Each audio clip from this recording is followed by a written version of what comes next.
Welcome everyone, and those new to the world of cybersecurity defense. Today, we're diving into the critical topic of protecting ourselves from the ever-evolving landscape of cyber threats.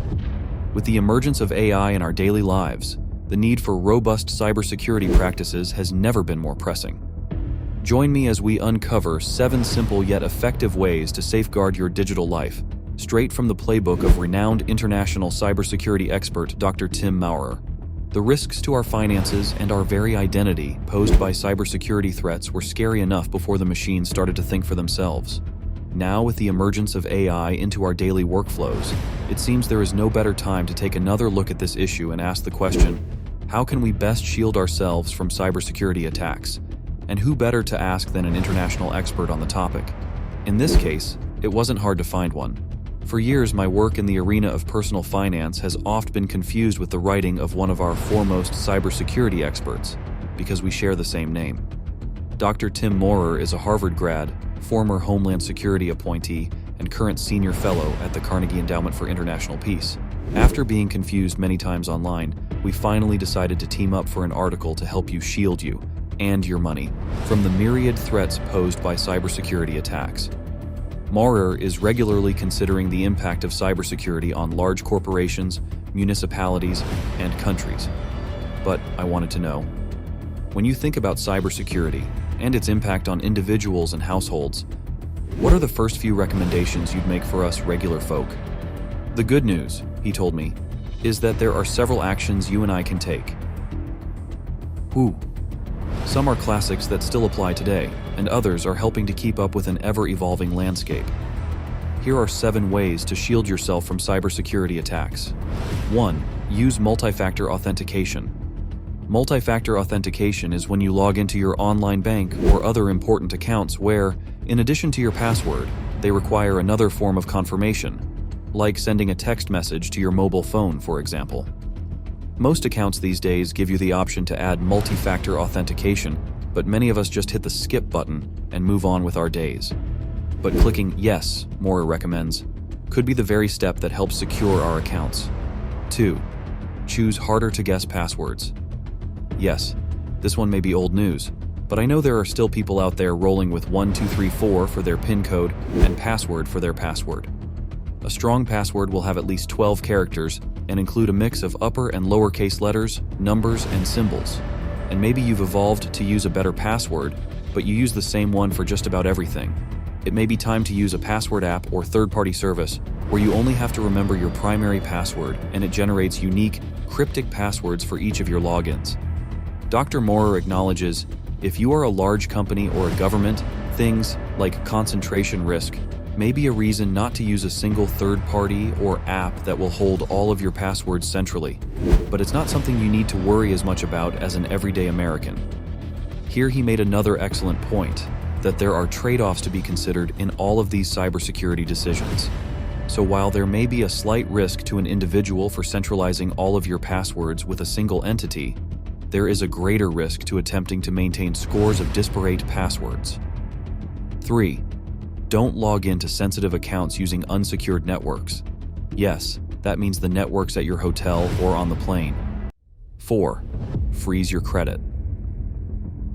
One of the scariest things I learned from Maurer is that we simply can't rely on the security of our social security numbers. Throughout our lifetimes, too many people and companies have gained access to this most sensitive of our sensitive identifiers. And if they have access to our social security number, they have access to our credit, one of the most important things to protect. So how can we stop hackers from gaining access to our credit, even if they have our social security number? Freeze it. By freezing your credit, you make it impossible for anyone to access your credit. How?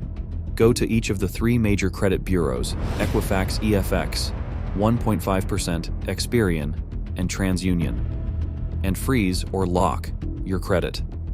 You can do this by mail or phone, but you can also effect these changes online, with multi-factor authentication, of course, in a matter of minutes. Please know that if you freeze your credit, virtually no one can access it. Therefore, if you plan to use your credit for any reason, you'll need to unfreeze and refreeze, or better yet, just thaw your credit for a stated time frame. For example, if you're buying a new car and plan to use your credit, Ask the lender which credit bureau they use and then thaw your credit with that bureau for the necessary time. Parents, you may also seriously consider freezing your children's credit, because if they have a social security number, they have a credit file, and it may just be your kid's unmonitored credit that makes for low-hanging fruit for hackers and thieves. 5. Use credit cards with chips, not debit cards. I know it might not suit the Dave Ramsey shtick, but unless you have an addiction to credit card spending, their utilization is one of the best ways to hold on to your cash, because you're using someone else's. This was a recommendation I first heard from Frank Abagnale Jr., the former fraudster turned FBI informant made popular by Leonardo DiCaprio and Tom Hanks in the great movie Catch Me If You Can, and this recommendation is purely about logistics. While most debit cards still have a degree of protection that will help you reclaim your money if stolen, if someone steals your debit card and runs up a bunch of purchases, it is your money that is lost and in need of finding. If you're using a credit card, however, it's the credit card company's money that they'll be hunting down. Of course, if you leave a balance on the card monthly, the benefits to be gained from this are muted, if not eliminated, because then the credit card company is stealing your money with exorbitant interest rates. 6. Get creative with the answers to your security questions. You know those security questions about mom's maiden name, dad's middle name, your first crush, and your favorite pet. Well, you may be required to give these answers, but there is usually no requirement for you to answer the specific question that was asked, Dr. Moyer told me. So you could just respond to the question, who was your first crush? With the answer, what was the name of your favorite pet? Yup, because if you're answering all of the same questions the same way, it'll only make it easier for hackers to access multiple accounts of yours if they crack the code for one. 7. Track your transactions. So, should we just eschew online banking altogether? Morer suggests no. Most of the big financial companies have some of the best security systems and protocols, so we're better off getting to know and understand these protocols than we are keeping our heads in the proverbial sand. And even then, it's still entirely possible that your information will be stolen.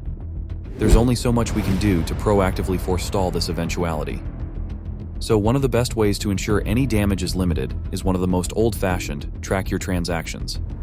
I do this weekly as part of my budgeting process using a top-notch third-party software, while Dr. Maurer does it monthly using, of all things, a paper statement that he can scan and check off. So what about AI? This, Maurer suggests, is a good news, bad news story. The bad news is that the advent of AI has made it even easier for foreign language cyber attackers to seamlessly translate their cryptic false messages into fluid English. But it's not all bad news. AI's ability to rewrite more secure website code may help enhance the security of more sites. As you look at the above list, what is something you can do to improve your personal cybersecurity defense systems? It is about putting a few things in place so that you're better protected than you currently are, and that will make a huge difference, and will make it so much harder for any cyber criminal to get at you or your money. Take it from Tim Maurer, Dr. Tim Maurer, an international cybersecurity expert, that is. So there you have it, a comprehensive guide to fortifying your digital fortress against cyber threats, straight from the wisdom of the esteemed Dr. Tim Maurer. Remember, the key lies in proactive measures and vigilant monitoring. By implementing these strategies, you can significantly minimize the risks to your personal and financial security. Stay informed, stay protected, and stay one step ahead of the game. Until next time, stay safe in the digital realm.